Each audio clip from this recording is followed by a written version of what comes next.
Welcome to You Ask Doc About Infertility. Why can't I get pregnant? Causes of infertility explained by a board certified doctor. Why can't I get pregnant? And understanding the causes of infertility is the subject of this episode of You Ask Doc About. Here we tackle real questions you ask your gynecologist or you may search online. Today we're diving into one of the most emotional and commonly asked questions. Why am I not getting pregnant? Infertility affects millions of people and you're not alone. This episode will break down the most common causes of infertility in both women and men. And in part 2, we'll cover the treatment options. So let's get into it. How common is infertility? Infertility is defined as the inability to conceive after 12 months of regular unprotected sex. Or if you're over age 35, we shorten that to 6 months.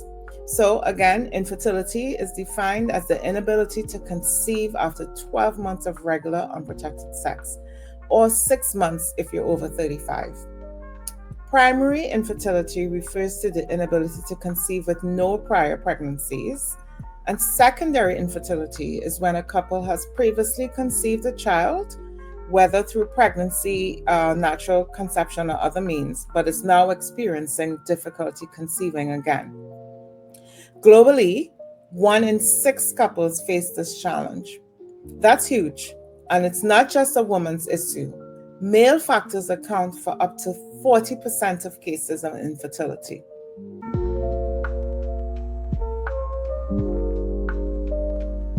The female causes of infertility include ovulation disorders, such as PCOS or premature ovarian insufficiency, known as POI, thyroid disorders, and stress.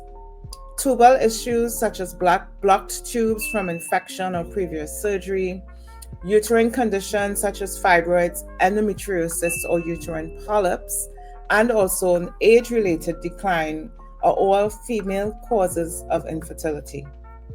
Ovulation problems are a top cause because if you're not ovulating regularly, it's harder to time intercourse or even know if or when an egg is being released. Polycystic ovarian syndrome, or PCOS, is a major factor here.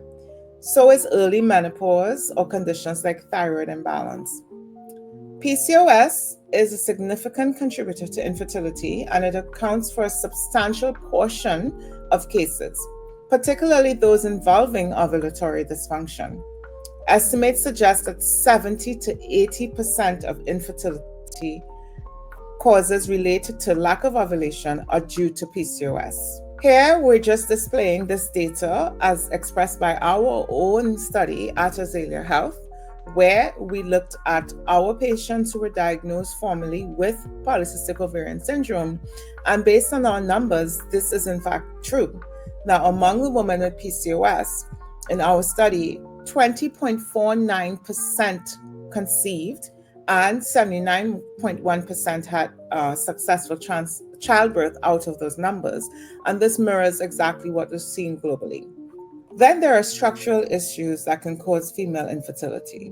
Blocked fallopian tubes from past infections such as gonorrhea or chlamydia, or prior surgeries in the pelvis, and uterine fibroids or endometriosis can affect fertility. For instance, endometriosis can even affect implantation of a conceived pregnancy.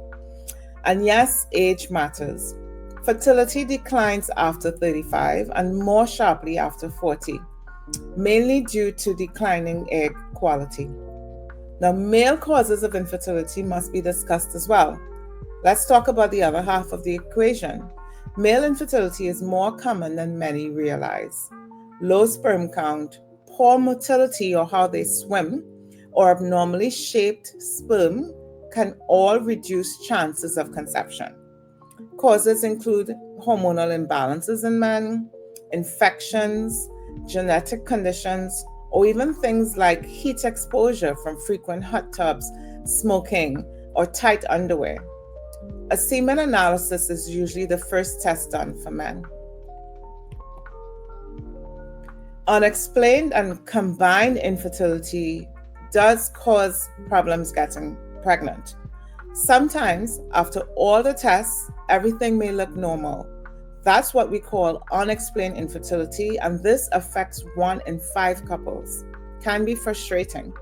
And in other cases, both partners may have their own issues, and these minor issues add up to contribute to reduced chances of getting pregnant. It can be frustrating, like I said, but don't lose hope. Many still conceive over time or with assistance. Infertility is never just one simple answer. It can stem from hormones, anatomy, age, or even lifestyle choices.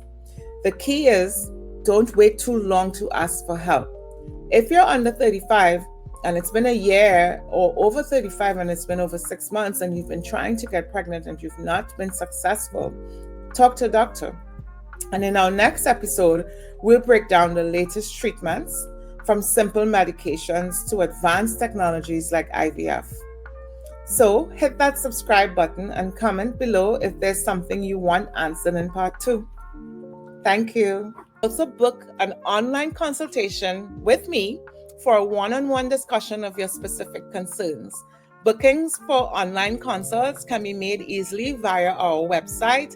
You'll see all the details below, but visit us at azaleahealtht.com.